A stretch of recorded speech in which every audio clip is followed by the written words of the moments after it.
Patuloy ang panawagan ng ilang grupo na isapubliko ng Independent Commission for Infrastructure ang kanilang mga pagdinig para sa investigasyon sa flood control projects. May ulat on the spot si Joseph Morong. Joseph? Yes, Connie, nagkaroon ng lightning rally ang ilang grupo na nanawagan ng mas lantad na investigasyon ng Independent Commission for Infrastructure o ICI. Mag-alas 10 ng umaga nang biglang sumugod ang grupong People's Surge at iba pa sa Department of Energy compound sa Taguig. Ikinagulat ito ng mga security ng compound at tinakapan ng grupo na makapasok pero hinarangan naman sila. Itang grupo ay buksan sa publiko ang ginagawang investigasyon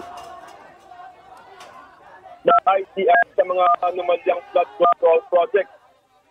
At bilisan ang investigasyon para makatulong na ng mga sangkot sa anomalya. Panawagan din ng grupo na huwag i-cover ang ginagawang investigasyon para magsalba ng ilang mga pangalan.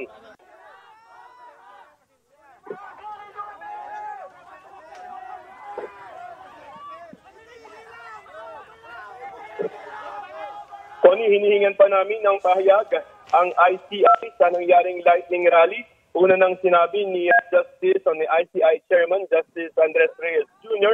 sa Senado na pwede na magla-live stream sila sa na linggo. Pero kahapon ay bahagyang binawi yan ni Justice Reyes dahil kailangan pa raw nila na magkaroon ng rules and procedures para sa mga papaharapin sa ilang live stream na ICI hearing. Kanina ay nagkaroon tayo ng pagkakataon na usapin itong si Justice Reyes papunta dyan sa detention facility ng BJMP at nag-no comment muna siya tungkol dyan sa rally na ginawa sa kanyang opisina.